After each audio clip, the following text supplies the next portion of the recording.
Coucou les amis, je me présente, je m'appelle Monsieur Plus. Je suis là pour vous aider à réaliser vos recettes d'amorce avec des produits sains et efficaces. Pour les prochaines vidéos, n'oubliez pas de vous abonner et surtout de cliquer en bas à droite. Bonjour les amis, aujourd'hui je vais vous donner ma recette d'amorce à tanche, à belle tanche, parce que je sais que beaucoup de pêcheurs adorent ce poisson. Donc, on va commencer par de la chapelure blonde. Pourquoi chapelure blonde? Juste parce qu'elle est plus riche qu'une chapelure rousse et, comme je vous ai dit, on recherche des tanches et plus particulièrement des belles tanches. Donc on va mettre 300 grammes.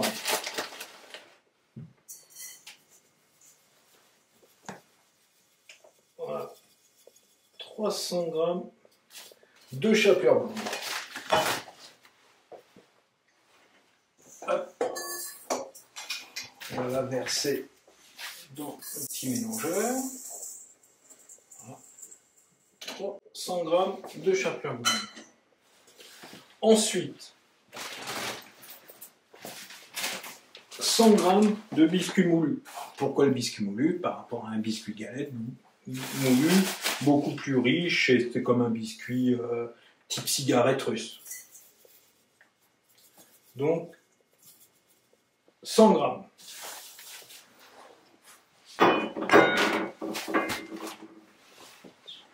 Je verse aussi dans le mélangeur. Ensuite, du pain d'épices. Alors c'est pareil, hein, le pain d'épices, vous pouvez aussi... Moi là j'utilise du moulu, hein, on arrive à en trouver quand même de bonne qualité, mais vous pouvez l'utiliser aussi en tranches que vous pouvez émietter sur un tamis. Voilà, il faut quand même prendre un pain d'épices, voilà. J'arrive pratiquement à faire une boule, il ne faut pas prendre un produit quand même trop sec. Voilà, là, idem, j'en mets 100 grammes. Voilà.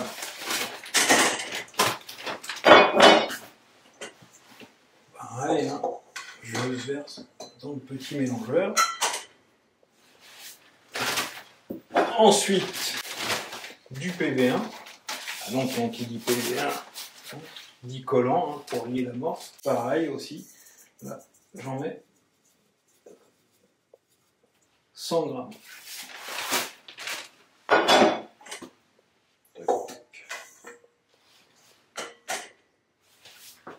Ensuite, du baby-corn mélacé. Dans ma précédente vidéo, hein, je vous ai montré comment le réaliser. C'est très simple à faire, ça va assez vite. Voilà. Là, on va en mettre, pour ma recette à tanche, on va en mettre 100 grammes aussi.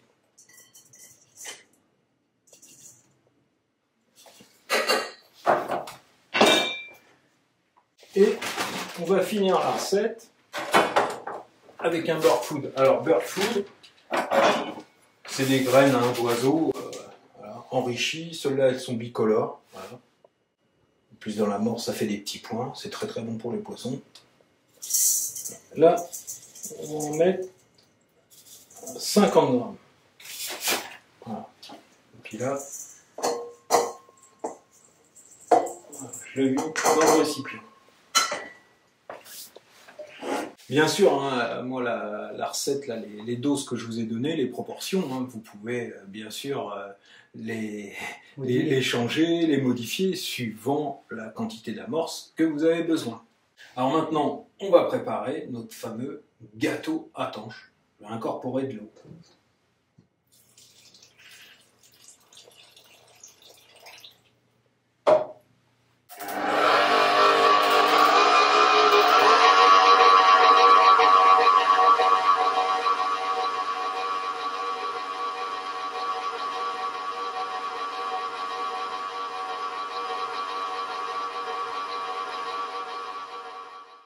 Bon, là, j'utilise bien sûr un mélangeur à cuisine, mais au bord de l'eau, vous n'êtes pas avec votre mélangeur à cuisine, hein, vous mélangerez dans un récipient. Quand même, moi, ce que je peux vous donner comme conseil, quand même si vous utilisez très peu de quantité d'amorce, utilisez toujours un grand récipient pour faciliter le mouillage. Voilà, j'ai utilisé 750 g de farine sèche hein, pour les 750 g de farine sèche, j'ai utilisé à peu près 400 ml d'eau en 2 fois. Moi je vous préconise quand même en 2 fois parce qu'on a quand même utilisé des ingrédients plutôt collants. Donc moi je vous préconise de la mouiller en 2 fois. Alors je vais vous montrer le résultat final.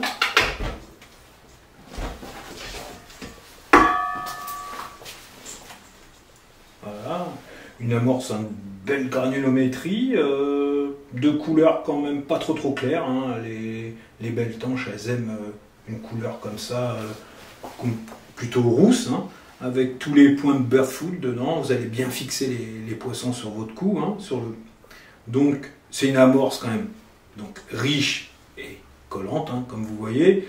Donc on peut utiliser dedans du maïs, des vers coupés, des asticots morts et aussi les tanches, elles aiment bien du chène cuit.